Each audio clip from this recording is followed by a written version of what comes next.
Alguém me falou que se a gente bota as crianças aqui embaixo, a gente corta uma parte delas na transmissão. Aí me pediram para pôr elas aqui em cima. Aí não sei se você percebeu, mas antes de passar a palavra para o louvor, destravei aqui. Aí eu puxei o púlpito, deixei tudo pronto. Aí eu fui orar com elas ali embaixo. Perdão, tá? Próxima vez eu tento de novo, até a gente conseguir. São ajustes pequenos, né? Mas para que a gente também dê a quem nos assiste uma visão melhor do que tem acontecido aqui. Meus irmãos, boa noite. Agora, especificamente, falando da questão da pregação da palavra, né? E a gente... Boa noite, mais uma vez. Esse mês é o mês que a gente está falando um pouco mais sobre a doutrina reformada. A gente está falando sobre os 5 solas, ou 5 somentes, presentes na doutrina reformada e nas Escrituras. A gente já falou sobre somente a graça e também sobre o somente a fé. E a ideia é que a gente desenvolva uma mentalidade bíblica para o nosso crescimento, uma mentalidade teológica para o nosso crescimento. E aí eu tenho dito para vocês que essa mentalidade teológica ela é importante para que nós cresçamos de maneira correta. E correta não quer dizer que outros que crescem com outra doutrina crescem de maneira errada. Mas eu quero dizer que a gente cresça dentro de um formato que é o formato condizente com a doutrina da Igreja Presbiteriana do Brasil. Né? A gente não faz isso sempre, mas de vez em quando a gente precisa fazer, porque a gente precisa resgatar dentro da nossa história quem nós somos, o que Deus nos chamou para ser, como Deus tem construído dentro da nossa doutrina, da nossa vocação doutrinária, a sua igreja, nós entendemos, aqui no Brasil, especificamente em Atibaia. Então, nós temos tentado buscar, nesse mês, esse resgate aos somentes da Reforma Protestante, que vão trazer um pouco mais de segurança para o nosso crescimento. Se a gente cresce sem doutrina, a gente até cresce, mas a gente cresce de uma maneira disforme, ou talvez deformada. Cresce para tudo quanto é lado, de tudo quanto é jeito, usando tudo quanto é estratégia, e não se preocupa se ela é bíblica ou não, se ela doutrinariamente está compatível com o que a gente crê ou não. E aí a gente cresce e vai crescendo. Agora, quando a gente cresce baseando-se em doutrinas bíblicas, então a gente cresce no que a gente acredita e quer cada vez mais ser de acordo com as Escrituras, para sermos uma igreja que está compatível com o que as Escrituras dizem que nós devemos ser. Entendem a necessidade da doutrina? Então, já que vocês entendem isso, a gente vai ler Isaías 55, orar a Deus e conversar um pouco sobre esse texto. Se uma carretinha, tá vendo? Enviada de Satanás. Passar por aí, a gente para um pouco, deixa ela passar. Exerce o domínio próprio, a mansidão, e volta, tá bom? Mas eu acho que como que eles estão convertendo, né? Porque eles passaram em silêncio aqui na frente, se eu não me engano. Eles ligaram ali embaixo. O negócio, a esperança. Vamos ler Isaías 55? Parar de falar besteira. Todos vós os que tendes sede, vinde às águas, e vós os que não tendes dinheiro, vinde, comprai e comei, sim, vinde e comprai, sem dinheiro e sem preço, vinho e leite. Por que gastais o dinheiro naquilo que não é pão, e o vosso suor naquilo que não satisfaz? Ouvi-me atentamente, comei o que é bom, e vos deleitareis com finos manjares. Inclinai os ouvidos e vinde a mim, ouvi, e a vossa alma viverá, porque convosco farei uma aliança perpétua, que consiste nas fiéis misericórdias prometidas a Davi. Eis que eu o dei por testemunho aos povos, como príncipe e governador dos povos. Eis que chamarás a uma nação que não conheces, e uma nação que nunca te conheceu correrá para junto de ti, por amor do Senhor teu Deus e do Santo de Israel, porque este te glorificou. Buscai o Senhor enquanto se pode achar, invocai-o enquanto está perto. Deixe o perverso o seu caminho, o iníquo os seus pensamentos, converta-se ao Senhor, que se compadecerá dele, e volte-se para o nosso Deus, porque é rico em perdoar. Porque os meus pensamentos não são os vossos pensamentos, nem os vossos caminhos os meus caminhos, diz o Senhor. Porque assim como os céus são mais altos do que a terra, assim são os meus caminhos mais altos do que os vossos caminhos, e os meus pensamentos mais altos do que os vossos pensamentos. Porque assim como descem a chuva e a neve dos céus, e para lá não tornam, sem que primeiro reguem a terra e a fecundem e a façam brotar, para dar semente ao semeador e pão ao que come, assim será a palavra que sair da minha boca. Não voltará para mim vazia, mas fará o que me apraz, e prosperará naquilo para que a designei. Saireis com alegria e em paz sereis guiados.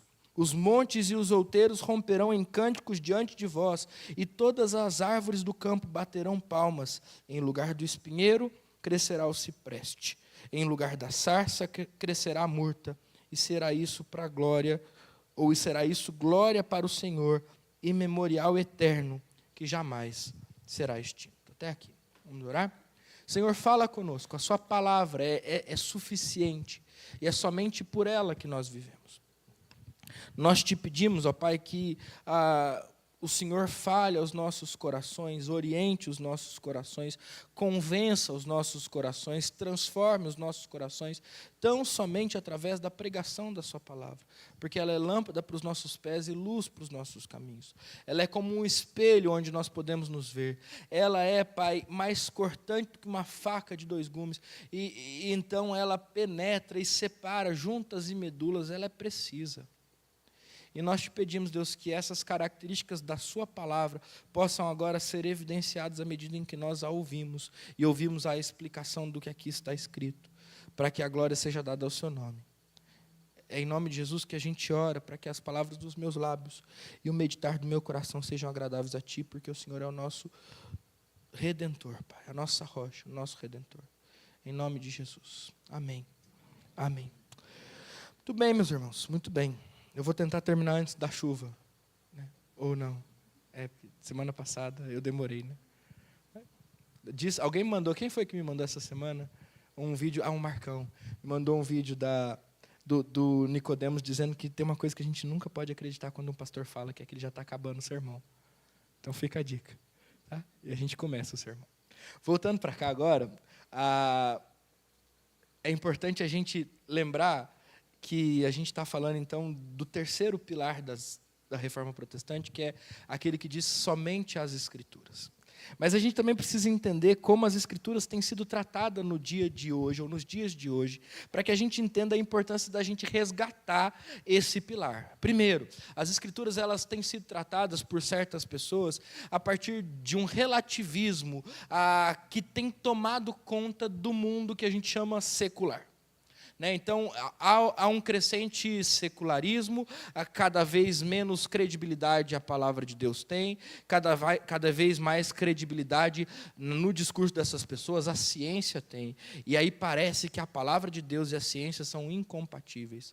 E até parece que a palavra de Deus é algo ultrapassado. A palavra de Deus é algo que deixou o seu valor na história, contribuiu com a história do ponto de vista social, construiu um povo. A palavra de Deus construiu, inclusive, a sociedade ocidental, que precisa ser superada para que nós alcancemos um novo patamar de sociedade contemporânea. Você já deve ter ouvido alguma coisa assim. Você já deve ter ouvido que as verdades presentes nas Escrituras, e eu não quero entrar em pormenores hoje, elas estão ultrapassadas. Você já deve ter ouvido que a gente crente é ultrapassado. E, de alguma maneira, você provavelmente já foi afetado por isso, constrangido por isso, levado, às vezes, até a abrir mão de alguma crença bíblica por causa do mundo moderno. E eu oro para que Deus restaure o seu coração nesse sentido, se é isso que te aconteceu, porque eu preciso te dizer, o mundo pode relativizar a palavra, mas a palavra de Deus não é relativa. O mundo pode colocar essa palavra em xeque, mas haverá um dia em que aquele que é a palavra, o Senhor Jesus, voltará, e nós o veremos. E aí, então, nós saberemos que esta que nos foi dada, a revelação de Deus para nós, é suficiente para nos sustentar a vida. Então, há esse primeiro problema, certo? O problema daqueles que relativizam a palavra a partir das suas experiências. Então, porque eu quero legalizar um certo tipo de casamento, eu relativizo a palavra de Deus. Porque eu quero legalizar um certo tipo de uso de um certo tipo de substância, eu relativizo a palavra de Deus. Porque eu quero legalizar certas práticas num mundo que tem valores diluídos, eu relativizo a palavra de Deus. E a palavra de Deus tem sido relativizada. Não só relativizada, como também maldosa e não cientificamente descredibilizada. Explico. Cansei de ouvir gente dizendo para mim, mas a Bíblia é uma coxa de retalhos, sem saber um A sobre o que a gente chama a ciência do estudo bíblico. Sem ter um embasamento teórico para afirmar isso, apenas porque leu no Google ou ouviu um youtuber dizer no seu canal de vídeos que a Bíblia é uma coxa de retalhos, ou seja, ele é um composto de vários escritores que no decorrer do tempo foram colocando suas ideias, e aí o homem construiu a Bíblia. Não, a Bíblia é a palavra de Deus, e a gente consegue provar por A mais B cientificamente que a Bíblia não é uma coxa de retalhos. Há bons estudiosos que conseguem certificar ou dar a nós a certeza de que a Bíblia não é a soma de contribuições no decorrer do tempo. A Bíblia é a ação de Deus através de homens que Ele levantou para falar com o seu povo. A Bíblia também está sendo descredibilizada de tantas outras maneiras, né? E a gente precisa entender que, então, não é só um processo de relativização, mas é um processo de descredibilização. Esses dias eu estava conversando com os meninos do Rafa e da Roberta, porque eles estavam tendo aula sobre as teorias da origem do universo. E aí eu sentei com eles, e eles estavam falando, mas é porque o professor falou que tem uma teoria da evolução. Aí eu falei assim, Gabrielzinho, que era o Gabriel que veio perguntar, né? Deixa eu te explicar a diferença entre hipótese e teoria. Você sabe essa diferença? Se você não souber, eu te explico. A hipótese vem do grego hipo, que é menor do que uma tese e uma teoria. Então, é algo que antecede uma teoria. No campo da ciência, para a gente ter uma verdade, a gente precisa ter uma teoria. Mas, para a gente chegar na verdade, a gente precisa levantar certas hipóteses. E dentro do laboratório, ou por algum outro método científico, a gente precisa comprovar essas hipóteses por N vezes, e N vezes, até que elas se provem uma verdade. Qual é o problema e como a Bíblia tem sido descredibilizada lá na escola do Gabrielzinho e do Rafael? Quando alguém fala para eles que a teoria da evolução de Darwin é uma teoria, eles estão sendo mentirosos. Não apenas mentirosos, mas eles estão sendo, com todo o seu mau caráter, maldosos. Porque eles estão vendendo algo que nunca se provou na ciência como uma verdade absoluta. E a gente tem que engolir como cristão gente falando que a teoria da evolução é um fato científico, quando ela não passa de uma hipótese que não consegue ser provada em 250 anos de existência. E quem crê na hipótese da evolução precisa de tanta fé quanto quem crê na hipótese científica da criação bíblica. E pela fé, já que a gente precisa dela para crer em alguma coisa na origem do universo, eu prefiro crer na palavra daquele que me salvou e acreditar que eu fui criado pela palavra de Deus, como a Bíblia descreve. Percebe como a Bíblia está sendo descredibilizada? Os nossos filhos estão caindo na mão de pessoas maldosas, que produzem livros maldosos, maliciosos, mentirosos, que tentam tirar da palavra de Deus o seu peso de verdade. Então esse é o primeiro movimento que acontece. E tem acontecido constantemente no mundo que a gente vive. O problema é que o segundo movimento, ele é um tanto quanto perigoso. E tem acontecido dentro da igreja. Que é o movimento que, então, diante desses absurdos todos, começa a dizer assim, então nós precisamos ser radicais. E a gente precisa ser radical a ponto de não ler mais jornal, não ler mais romance. A gente precisa ser radical a ponto de não ler mais literatura. Romance, você entende, né? Às vezes a gente fala, é que a minha cabeça de recém-formado em letras me traiu agora. E eu fiquei triste com isso. Então, deixa eu superar isso. A gente não lê mais romance, não lê mais novela, não lê mais fantasia, não lê mais história, que a gente gosta de ler, sabe? A gente não lê mais livro de ficção científica, a gente não lê mais nada que não esteja na Bíblia, a gente não vai no psicólogo, a gente não vai em outras coisas, porque a gente diz que essas coisas não são bíblicas e que, porque não são bíblicas, nós temos que ser radicais quanto a elas e não podemos ter contato com elas. Por um lado, estão radicalizando, dizendo que a Bíblia é uma mentira, uma coxa de retalho, um negócio que não se faz. Por outro lado, estão radicalizando, dizendo que a Bíblia é a única coisa que a gente pode ler. E é claro que eu estou exagerando um pouquinho para você entender, tá bom? Confesso meu exagero. É a única coisa que a gente pode ler. E aí, então, a gente não pode ter contato nenhum com outras ciências e contato nenhum com outras filosofias. E aí a gente não entendeu o que significa dizer que a Bíblia e somente a Bíblia é a autoridade sobre o crente. Porque daí, só para te mostrar como isso é problemático, a Bíblia, ela não versa sobre todas as coisas. Não é verdade? Você quer saber sobre uma doença que foi descoberta recentemente, você não consegue estudar sobre essa doença estudando a Bíblia. Você quer saber sobre um medicamento e os efeitos colaterais desse medicamento, você não consegue saber dos efeitos colaterais desse medicamento usando a Bíblia. Você quer saber sobre foguetes espaciais, carros voadores, que mais? Relógios inteligentes, iPhone, smartphone, essas coisas elas não estão na Bíblia ainda, que a gente tem um ar que diz respeito ao que a tecnologia pode fazer com o ser humano e não pode fazer com o ser humano. Nós não temos na Bíblia informações sobre nada dessas coisas. Existem coisas que são novas, para as quais a Bíblia também é suficiente, mas o que eu quero que vocês percebam é que quando a gente adota uma postura de abraçar a Bíblia e se isolar de todas as coisas, a gente vive uma vida pobre e distante do mundo, achando que a gente está certo, quando na verdade a gente está enganado sobre a verdadeira interpretação do que somente as Escrituras querem nos dizer. E eu vou explicar para você não ficar bravo comigo. Porque quando os reformadores, eles dizem, somente as Escrituras são fonte de autoridade para a igreja, eles estão dizendo, as Escrituras são a autoridade inicial, primal, melhor dizendo, a primeira autoridade. É para onde eu recorro quando eu quero saber sobre um assunto. É para onde eu recorro quando eu quero conhecer a Deus. É para onde eu recorro quando eu quero entender a vontade de Deus para a minha vida. E eles também estão dizendo, as Escrituras são a autoridade não só primeira, o primeiro lugar para onde eu vou, mas elas também são a autoridade final, o último lugar para que eu vou. Então eu vou às Escrituras e depois eu vou para o psicólogo. E se o psicólogo ele fala alguma coisa que está coerente com as Escrituras, ele é um instrumento de Deus para me guiar e para me abençoar.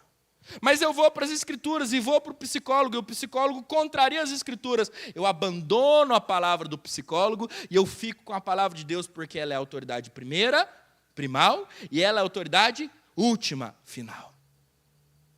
Mas eu posso, e às vezes até preciso ir para o psicólogo, me tratar de algumas questões que eu carrego comigo. E eu não preciso ter medo de trair as Escrituras desde que eu as conheça. E desde que eu as vivencie na minha experiência religiosa e cristã. Mas eu posso ler um livro de teologia. Posso.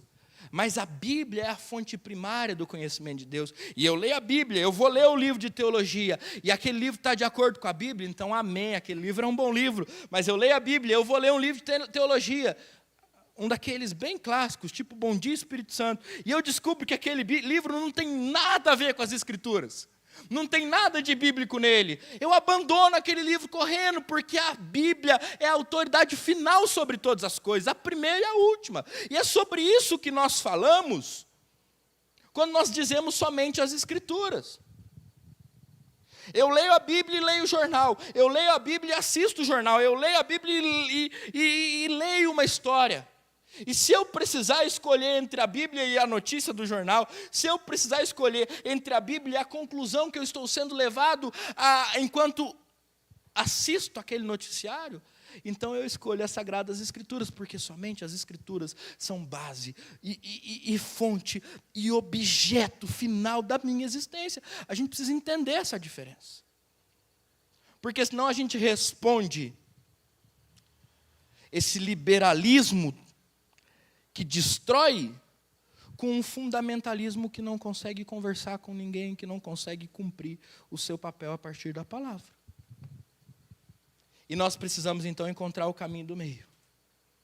que não é o caminho onde nós relativizamos nem descredibilizamos as Escrituras, mas é o caminho onde, munidos de conhecimento bíblico, crendo que a Bíblia é a única resposta para o coração do homem, crendo que ela é suficiente, que ela é inerrante, que ela é inspirada por Deus, então nós nos voltamos para o mundo em que a gente vive e responde a cada notícia que a gente ouve no jornal ou lê na internet com as Sagradas Escrituras. Cada livro que a gente que gosta de ler, lê. Cada conteúdo desses com as Sagradas Escrituras, a gente não se isola, mas a gente exala o conhecimento das Escrituras e o conhecimento de Deus que vem das Escrituras, à medida em que a gente caminha e percorre os caminhos que Deus nos dá para percorrer. Você entende os dois problemas? Por um lado, a gente liberou tudo. Por outro lado, a gente se isolou de tudo. E a Bíblia, ela não encontra lugar nesses dois caminhos. Agora, qual é o segredo? Ou qual é, então, o caminho para que nós resgatemos essa máxima da reforma que diz que as Escrituras são a autoridade primeira e última da igreja? Eu entendo que nós precisamos nos voltar para o texto que a gente leu, para que a gente descubra 3 verdades a respeito desse livro.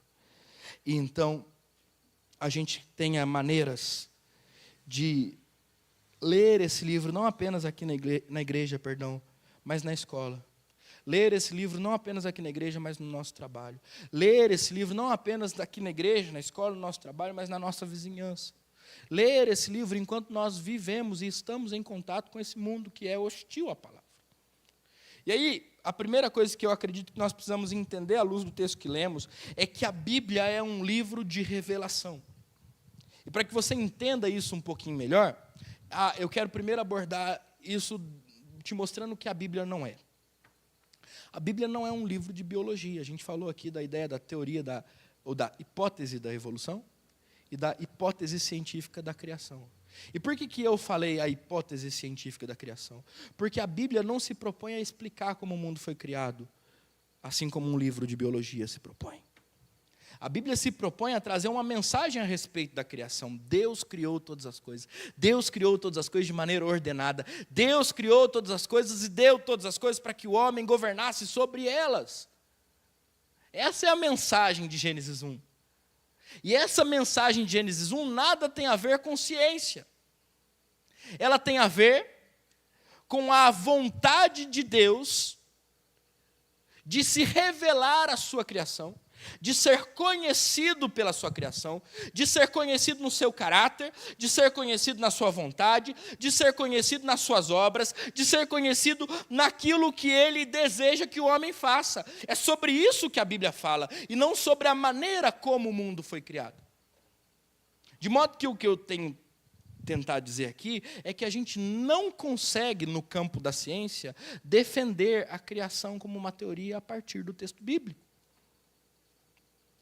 Porque a criação, como nos é apresentada no texto bíblico, ela não está lá para que nós a defendamos, ela está lá para que nós creiamos nela como ela nos foi apresentada. E eu não preciso, então, prová-la.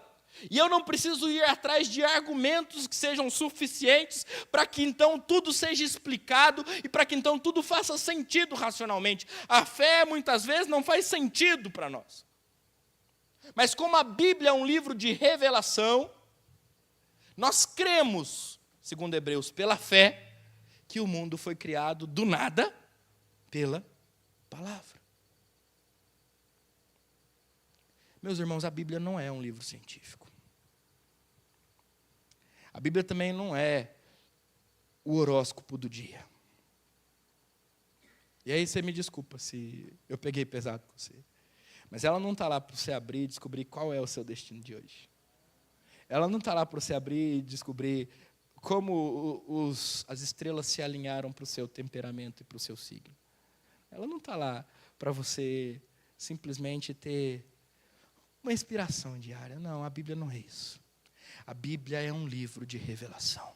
E aí, para que você entenda isso um pouquinho melhor, eu também quero tratar desse assunto a partir da teologia sistemática, que diz que a gente tem 2 maneiras de conhecer a Deus. E a primeira maneira que a gente tem de conhecer a Deus, uma maneira geral, genérica, é através da natureza. Você vai pegar lá o Salmo 19, diz: os céus proclamam a glória de Deus, e o firmamento as obras das suas mãos. Um dia discurso outro dia, e uma noite revela conhecimento a outra noite. Essa ideia de que a criação aponta para alguém que a criou, ela é importante. Por que ela é importante? Porque, segundo Romanos, capítulo 1, a partir do verso 18, torna os homens indesculpáveis diante de Deus. Ou seja, ninguém vai poder dizer, no fim dos tempos, que não conheceu a Deus porque ninguém pregou a Bíblia para ele.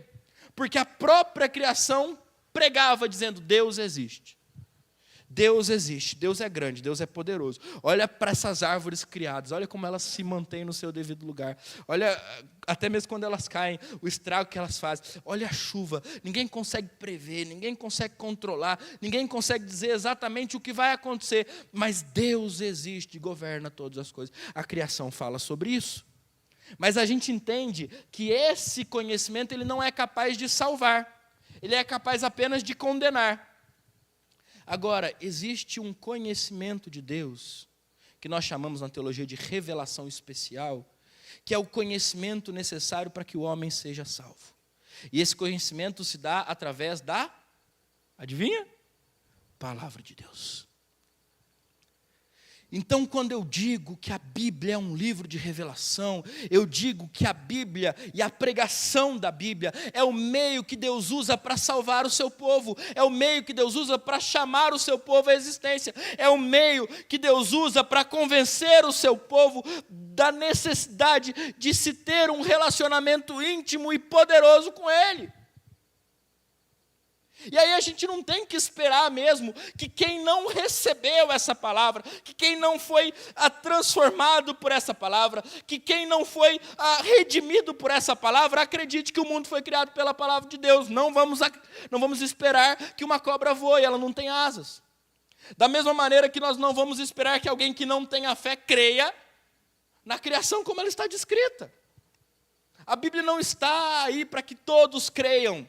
A Bíblia está aí para que aqueles que foram escolhidos, predestinados, em sendo chamados pela pregação, sejam salvos, a partir do momento em que recebem a revelação de Deus.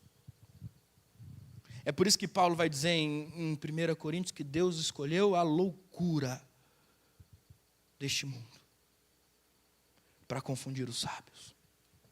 E escolheu as coisas que não são para confundir os que são. Porque a Bíblia não é um livro que todos vão olhar para ele e dizer: é verdade.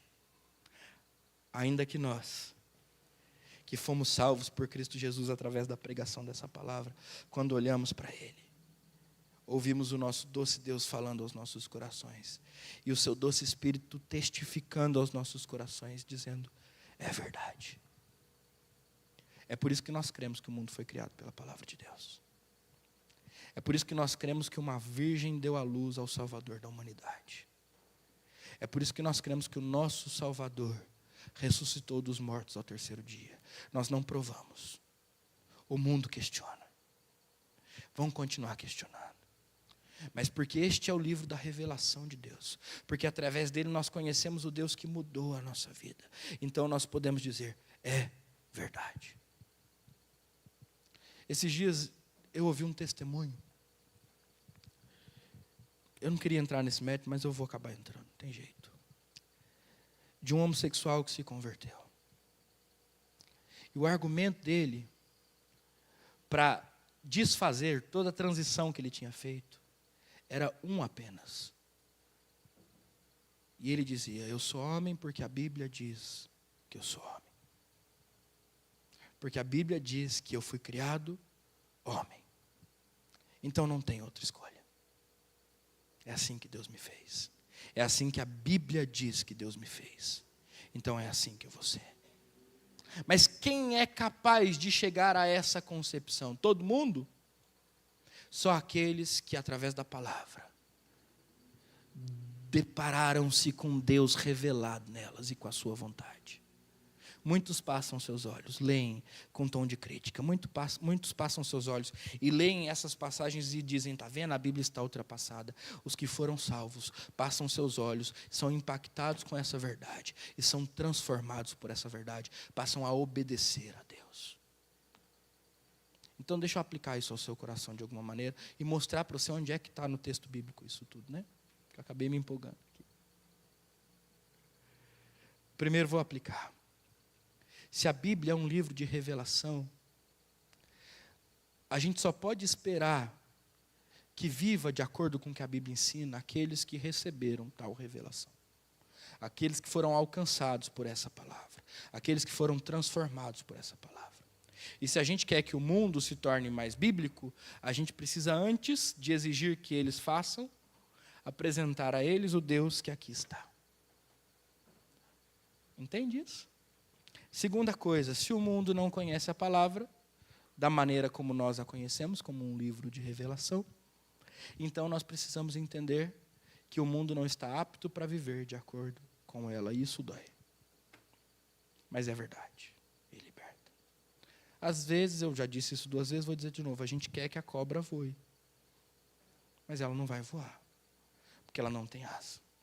Às vezes a gente quer que um não crente viva como um crente, mas ele não vai viver, porque ele não chegou à compreensão de que isto que está diante de nós, esse livro, sagrado livro, é a revelação de Deus, do caráter de Deus e da vontade de Deus para nós. Ele só acha que é um livro da história do povo de Israel e da história do povo cristão, que foi registrado por pessoas durante a história. E eles vão continuar vivendo como não crentes, como incrédulos, como aqueles que, mesmo tendo ouvido a pregação do Evangelho, muitas vezes, não se renderam a ela e estão rebeldes à voz do Senhor presente nas Escrituras. Entende isso? Agora, já que eu me empolguei, o que o texto fala dessa revelação? Em primeiro lugar, ele fala que essa é uma revelação graciosa.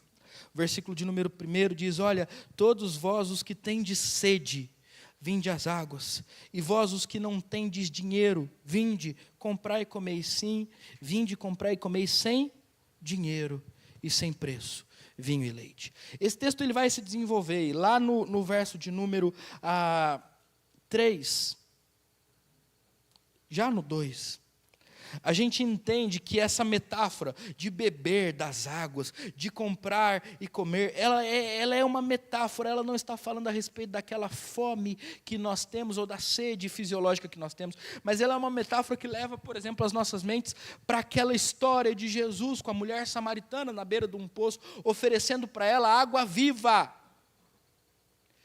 Aquela beberia e nunca mais teria sede. Ele nos leva, esse texto, para aquela outra história de Jesus multiplicando os pães e dando ao povo e dizendo, eu sou o pão que desceu do céu, e quem de mim comer jamais terá fome. É disso que Jesus está falando, e é dessa fome, dessa sede que o profeta Isaías agora fala, a dizer, quando diz, todos vocês que têm sede, todos vocês que têm fome, mesmo sem dinheiro, venham à fonte, venham ouvir a palavra de Deus proclamada, essa palavra que pode ser adquirida mesmo quando ninguém se tem, ou mesmo quando não se tem dinheiro, porque essa revelação é uma revelação graciosa. É uma revelação que nós recebemos quando nós não merecíamos. É uma revelação que nós recebemos quando nós não tínhamos nada para oferecer a Deus. Então fomos à fonte porque tínhamos sede. E tivemos a nossa sede saciada por ouvir a palavra de Deus. Fomos à fonte porque tínhamos fome e tivemos a nossa fome saciada por nos alimentarmos da palavra de Deus. A revelação que a Bíblia é uma revelação graciosa. Em segundo lugar, continuo, ela também é uma revelação necessária. A primeira parte do versículo 2 é uma pergunta, e ela diz assim, olha, por que vocês gastam o dinheiro naquilo que não é pão? E por que o vosso suor é colocado naquilo que não satisfaz? É uma revelação necessária, meus irmãos, porque antes de encontrarmos a Cristo, antes de ouvirmos a voz de Deus nas Escrituras, antes de sermos convencidos pelo Espírito Santo de que esta é a palavra de Deus, nós vivíamos como filhos da desobediência, andávamos segundo os filhos da ira, o curso dos príncipes deste mundo, mortos em nossos delitos e pecados, tentando satisfazer a nossa alma com qualquer coisa que nos oferecessem.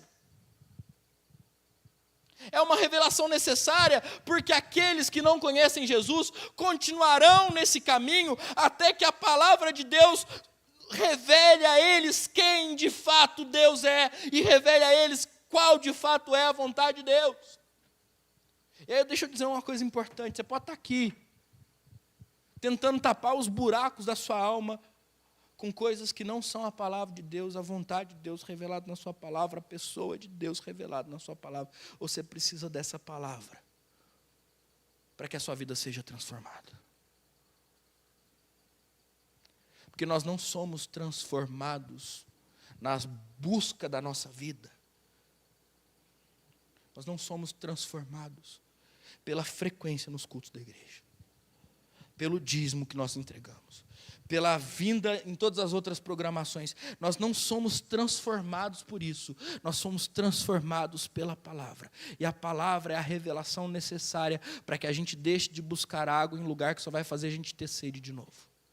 Para que a gente deixe de gastar o nosso suor com coisas que não valem a pena. A palavra é uma revelação graciosa. A palavra é uma revelação necessária. A palavra é uma revelação que traz vida. O final do verso 2 e o verso 3 dizem o seguinte: ouvi-me atentamente, comei o que é bom, e vos deleitareis com finos manjares. Inclinai os ouvidos e vinde a mim. Ouvi, e a vossa alma viverá, porque convosco farei uma aliança perpétua, que consiste nas fiéis misericórdias prometidas a Davi. Meus irmãos, a palavra de Deus, quando é ouvida por nós, quando Deus nos revela a sua palavra e nós a ouvimos, nós experimentamos vida abundante e prazerosa. Hoje de manhã a gente conversava sobre isso na classe de novos membros. Conversava sobre como é difícil ser cristão. E perceba, é muito difícil ser cristão. É muito difícil seguir a palavra de Deus. A gente precisa de muito esforço para fazer aquilo que Deus exige de nós. A verdade é essa. É muito mais fácil a gente seguir a manada desse mundo e agir de acordo com o que o mundo nos convida a viver. É ou não é? Mas a nossa conversa não terminou aí. Porque ao mesmo tempo em que a gente dizia é muito difícil ser cristão, a gente também dizia é muito bom ser cristão. É muito prazeroso ser cristão. Ser cristão dá para a gente uma esperança que aqueles que vivem a vida fácil do mundo não têm. Ser cristão traz para a gente uma expectativa e um propósito que aqueles que vivem a vida fácil do mundo não têm. Ser cristão traz para a gente uma alegria, uma paz que ninguém consegue entender e que aqueles que não descansam a sua mente, o seu coração em Jesus, não conseguem ter. Então, por mais difícil que seja ser cristão, por mais difícil que seja seguir a palavra, por mais difícil que seja pautar a sua vida em um livro que é tido por loucura para a ciência moderna, é muito bom desfrutar do conhecimento do Deus que se revela nesse mesmo livro. É muito bom saber que esse Deus fala aos nossos corações quando nós abrimos as suas escrituras e agora, orientados pelo seu Espírito Santo, nos propomos e nos dispomos a ler cada um dos seus versículos, tendo por guia o seu Santo Espírito. É muito bom saber que, ainda que nós andemos no vale da sombra e da morte, nós não precisamos temer, porque Deus está conosco. A sua vara, o seu cajado nos consola. Porque quem prova desse livro da revelação, experimenta vida e vida em abundância. Eu não sei o que você vai escolher viver essa noite. Mas eu acho que você precisa entender uma coisa. Seguir a palavra de Deus, viver pautado pela palavra, não é fácil, não vai ser fácil, nunca é fácil. Talvez você leve um monte de prejuízo, talvez você tenha que pagar literalmente o preço alto por isso. Mas no fim das contas, no fim do dia, o conhecimento de Deus revelado nas Escrituras nos conduz a uma vida que supera, suplanta e não se compara àquilo que a gente perdeu. É por isso que Paulo vai poder dizer depois no fim, ou em Filipenses, que ele considera tudo como perda, como nós lemos lá há 2 semanas atrás, para ganhar a Cristo. Porque as bênçãos da palavra de Deus são maravilhosamente maiores do que o preço que se paga por ouvir a Deus num mundo que está surdo. Entende? A Bíblia é um livro de revelação graciosa. A Bíblia é um livro de revelação necessária. A Bíblia é um livro de revelação que traz vida. E para sua alegria eu vou ficar no meu primeiro ponto. A Bíblia é um livro de revelação que se cumpre na história. O texto continua e os versos 4 e 5 dizem o seguinte: as promessas de Davi. Eis que eu o dei por testemunho aos povos, dei Davi por testemunho aos povos, como príncipe e governador dos povos. E depois ele diz: eis que chamarás a uma nação que não conheces, e uma nação que nunca te conheceu correrá para junto de ti, por amor do Senhor teu Deus e do Santo de Israel, porque este te glorificou.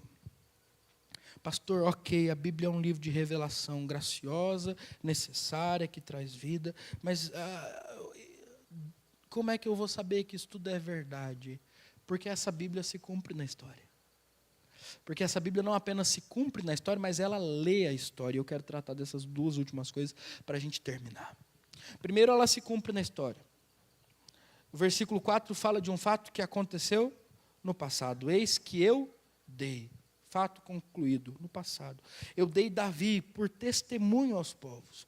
Ele é o príncipe e governador dos povos. E todo mundo crê que Davi era o homem segundo o coração de Deus. Todo mundo crê que o que Davi escreveu é a palavra de Deus. Todo mundo naquela época cria em tudo isso e buscava tudo isso de volta. Então, como é que a gente pode acessar essa revelação? Essa revelação que Deus nos dá é a revelação que tange, que toca, que transforma e que firma a história dos nossos dias. Porque apesar de ser um livro antigo, a Bíblia é um livro que se cumpre na nossa história ainda hoje, que continua a se cumprir. E que majoritariamente se cumpriu em Cristo Jesus. Fato que nos alcança, nos sustenta e nos mantém vivos e com fé até hoje. Quando a gente ainda fala do verso 5, então a Bíblia não é apenas um livro que se cumpre na história, mas ela é um livro que lê a história, que interpreta a história, que organiza a história e que nos convida a viver a história com certas expectativas. Então o Deus que levantou Davi e deu Davi ao povo como testemunho, é o Deus também que chamará agora no futuro uma nação que não conhece. Uma nação que não conhece, ele está falando com o profeta, e uma nação que nunca te conheceu, mas uma nação que correrá para junto de ti, por amor do Senhor teu Deus e do Santo de Israel, porque este te glorificou. Aqui a promessa é uma promessa específica ao profeta, e talvez seja uma promessa específica ao servo do Senhor descrito em Isaías 53, que está aqui pertinho. No entanto, essa promessa feita para o futuro, ela convida aqueles que a escutam, e nós que lemos, a organizarmos a nossa vida, organizarmos a nossa história, organizarmos as nossas crenças, a partir daquilo que nós temos ouvido. O que vocês acham que o profeta vai fazer depois de ouvir de Deus, do próprio Deus, que se revelou para ele, que ele vai chamar à existência uma nação que ainda não o conheceu? Ele vai aguardar, ansiosamente por esse dia. Não é isso? Então, e se Deus agora descesse nesse lugar, e eu não estou falando que Ele vai fazer isso, e te revelasse que aquilo pelo que você veio pensando no caminho, aquilo que está te incomodando no seu coração, vai ser resolvido amanhã. E se Deus fizesse? Eu não estou dizendo que Ele faz isso, tá bom? Não estou dizendo que Ele está fazendo, não estou usando o microfone para dizer isso, estou só supondo uma coisa fictícia. Está longe de acontecer, porque o que Deus revelou está aqui. Mas e se eu te dissesse isso? Você vai viver aguardando o quê?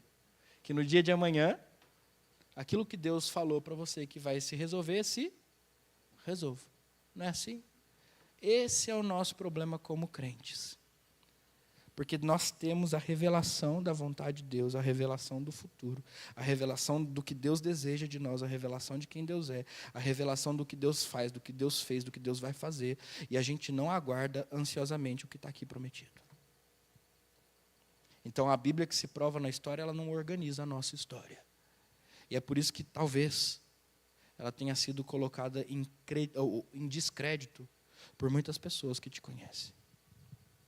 Porque elas podem até não conhecer a palavra, e podem até não ter ainda entendido que a palavra é a revelação de Deus. Mas pode ser que pelo seu testemunho, você que está pronto a dar a quem perguntar a razão da sua fé, uma ou outra pessoa venha a crer que a Bíblia é a palavra de Deus. E comece a lê-la. E encontre Deus nela. Então eu quero te mostrar, para terminar, que de repente, eu e você precisamos voltar à máxima da reforma, que diz que somente as Escrituras são suficientes para que nós construamos as nossas vidas sobre ela. Eu quero te lembrar, para terminarmos, da parábola que Jesus conta no final do Sermão do Monte, que diz que aquele que ouve as suas palavras e as pratica se compara a um homem que construiu a sua casa sobre a rocha.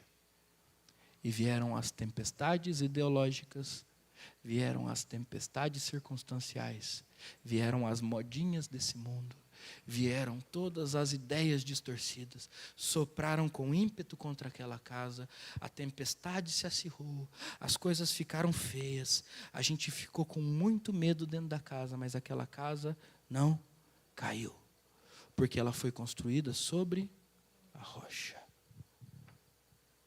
Somente as Escrituras.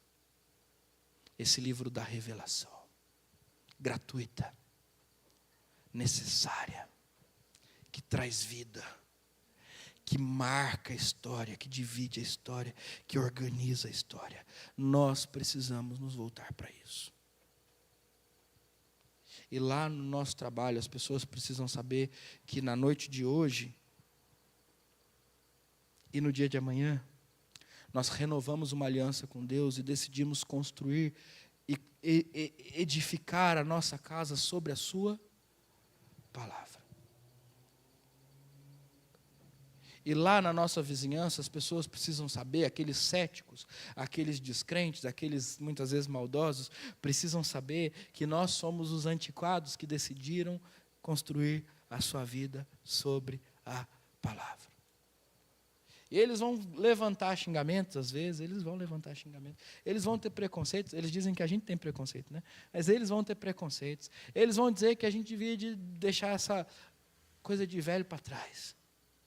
Mas as pessoas que nos cercam nessa cidade, as pessoas que estão nos ouvindo na internet, as pessoas que de alguma maneira têm tido contato conosco, aquelas que não conhecem a Jesus, aquelas que relativizam a palavra, aquelas que têm dificuldades em crer na suficiência da palavra, que pode ser questionada, não vai ser alterada no seu sentido, porque a palavra é final, não apenas primal, na sua autoridade.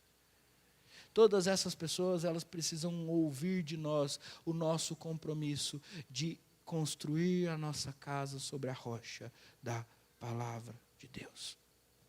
Que talvez isso gere alguma diferença no mundo em que nós vivemos. Se isso não gerar, eu não sei o que pode gerar. Se a palavra de Deus, vivida, experimentada e testemunhada por nós, não gerar diferença na sociedade em que nós vivemos, não há o que possa gerar. As obras sociais não podem. As mudanças constantes de governantes não podem. Novas ideologias no poder? Não pode. Somente as Escrituras podem gerar e sustentar mudanças. Porque são livros, ou porque é um livro, melhor dizendo, que revela a glória de Deus, o caráter de Deus e a vontade de Deus para nós. Tinha muita coisa para falar ainda, mas eu acho que a gente pode descansar. E a gente pode voltar para esse texto e terminar esse texto em outro momento. A minha oração é para que Deus nos abençoe. E para que nós nos lembremos disso. A Bíblia é um livro de revelação. Deus quer ser conhecido através da palavra. Ele quer que nós conheçamos a sua vontade através da palavra. Ele quer que nós tenhamos intimidade com Ele através da palavra. Ele quer construir conosco um relacionamento através da palavra. Então eu leio o versículo 6 para terminar. Busquem o Senhor enquanto se pode achá-lo. Amém? Então vamos orar. Senhor, nós somos fracos. Nós somos falhos. E a sua palavra nos mostra o quanto nós carecemos de Ti. Pai, em nome de Jesus, nós queremos Te pedir, arrependidos que estamos, arranque de nós todas aquelas convicções que nós carregamos e que não são bíblicas, Pai. Todas aquelas convicções que, não sendo bíblicas, contrariam a sua palavra, Pai. Em nome de Jesus, promova arrependimento verdadeiro e bíblico na nossa igreja. Promova, Deus, uma mudança de mentalidade completa e plena através da sua palavra. Senhor, tem muita coisa que a gente vive e que a gente finge que não está ferindo os princípios revelados na sua Escritura. Senhor, tem muita coisa que a gente faz, não na ignorância dos nossos atos, mas sabendo que estamos errados, biblicamente sendo instruídos a viver de maneira diferente. Senhor, promova dentro de nós um arrependimento genuíno a partir do conhecimento da sua palavra. Do entendimento de que quando nós conhecemos a sua palavra, nós não estamos apenas conhecendo letras e ideias, mas nós estamos conhecendo um Deus e a sua vontade, nós estamos conhecendo o caráter desse Deus, nós estamos conhecendo os propósitos desse Deus para as nossas vidas, nós estamos conhecendo e dia a dia sendo chamados a experimentar no poder do Espírito Santo a prática dessa palavra que transforma, que restaura, que traz vida e que traz prazer para as nossas almas. Pai, em nome de Jesus, Senhor, levanta-nos como uma igreja que encarnou a sua palavra e agora, antes de anunciá-la para os outros, anuncia para si mesma, para ser transformada por ela, para ser edificada por ela, para conhecer e encontrar-se com o Senhor através dela, para ouvir a sua voz, para ser guiado pela sua vontade. Pai, em nome de Jesus, restaura os nossos corações. Nós, Pai, que por mais que saibamos, deixamos de crer.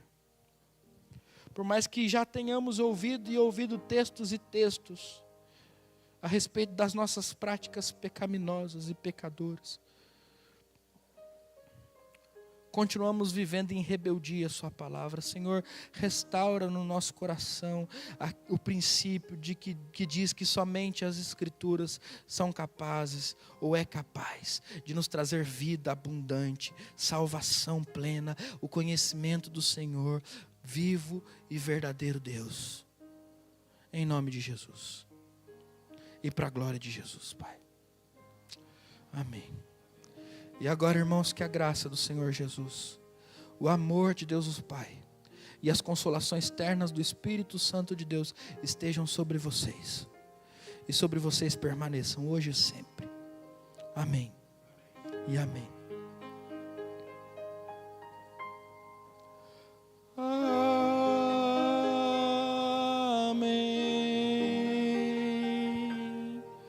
Amém.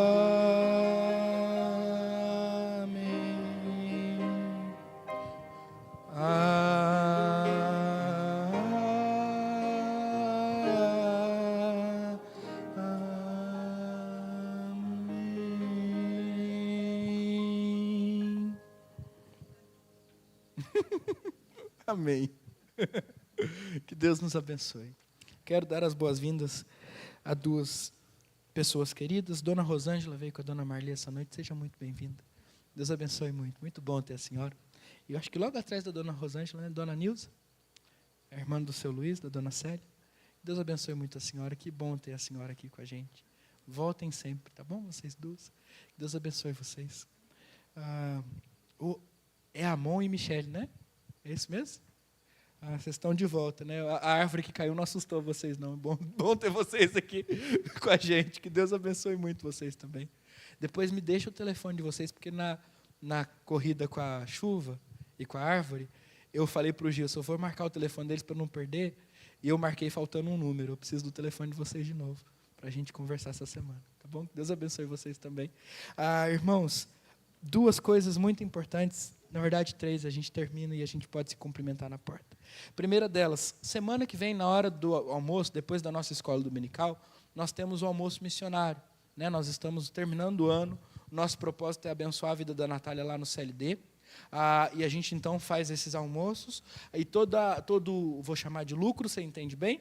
Todo lucro é revertido como oferta para que a Natália tenha os seus estudos custeados lá. E a gente tem feito isso sistematicamente, a cada 2 meses, e o nosso almoço missionário, então, vai acontecer no próximo domingo. Você precisa dar o seu nome para que a gente saiba quantas pessoas vão. E aí, essa semana, você pode procurar o Brian até quinta-feira, para que a gente possa fazer a contagem de pessoas e comprar os mantimentos. Segundo aviso, dia 20 e 21, mas principalmente dia 21, que é o sábado, nós estamos indo com uma equipe aqui da igreja, lá para a Igreja Presbiteriana de Alphaville, para nos prepararmos melhor para o serviço do Ministério Infantil. Então, se você deseja participar do Ministério Infantil, gostaria de aprender um pouco mais, se preparar para isso, por favor, me procure, a gente pode te indicar como é que a gente está fazendo as inscrições, a gente pode combinar a carona e a gente vai. Eu não me lembro exatamente o valor, mas você pode fazer a inscrição para um dia só, e não para os 2. Você pode só ir no sábado, que é o dia que vai acontecer quase que todos os cursos, praticamente. Acho que é 60 e poucos reais para você ficar o sábado todo lá. Não chega nem a isso, né? Então, é metade disso, então. 70 e pouco para ficar só no sábado. Eles cortaram, eu percebi quando eu fui fazer minha inscrição, eles cortaram, você vai pagar metade, então está 150, 75 reais para ficar o sábado todo lá, e a gente tem como a gente se organizar para ir juntos, tá bom?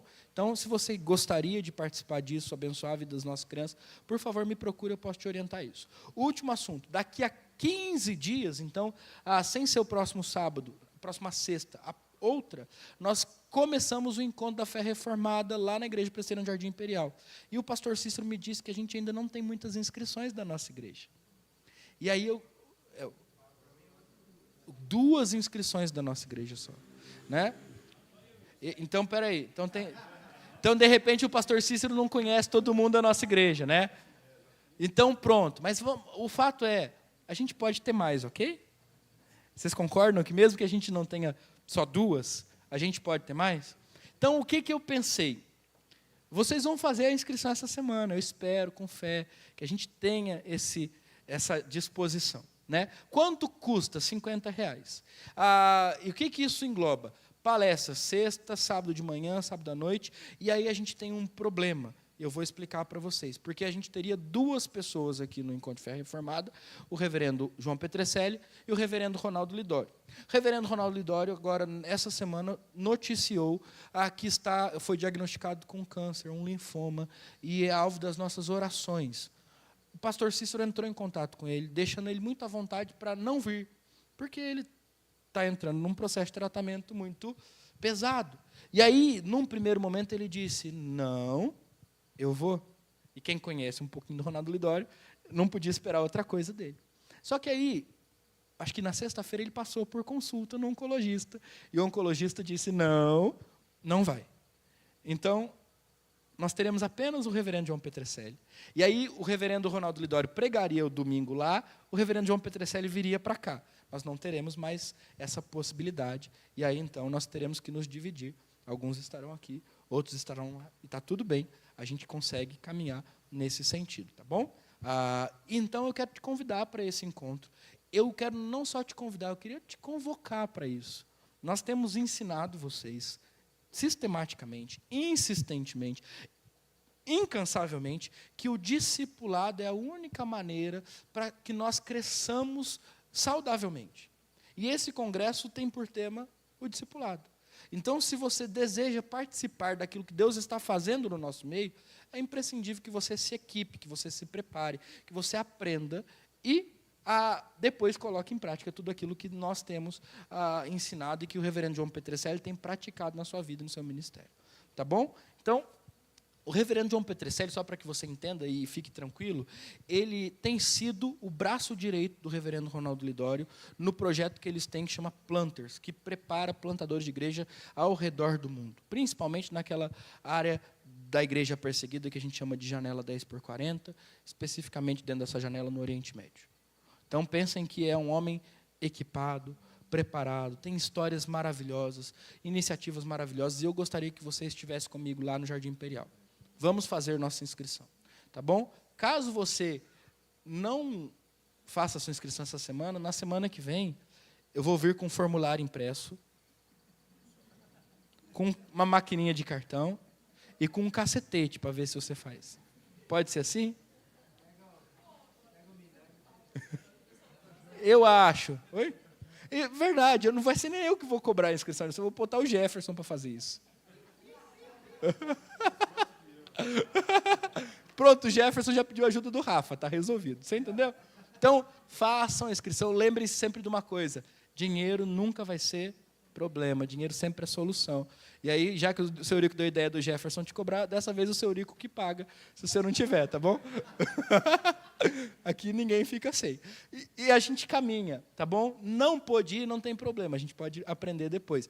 Pode ir, vamos junto. Vai ter quem fique com as crianças, a gente vai ter essa estrutura toda, então você também pode descansar quanto a isso.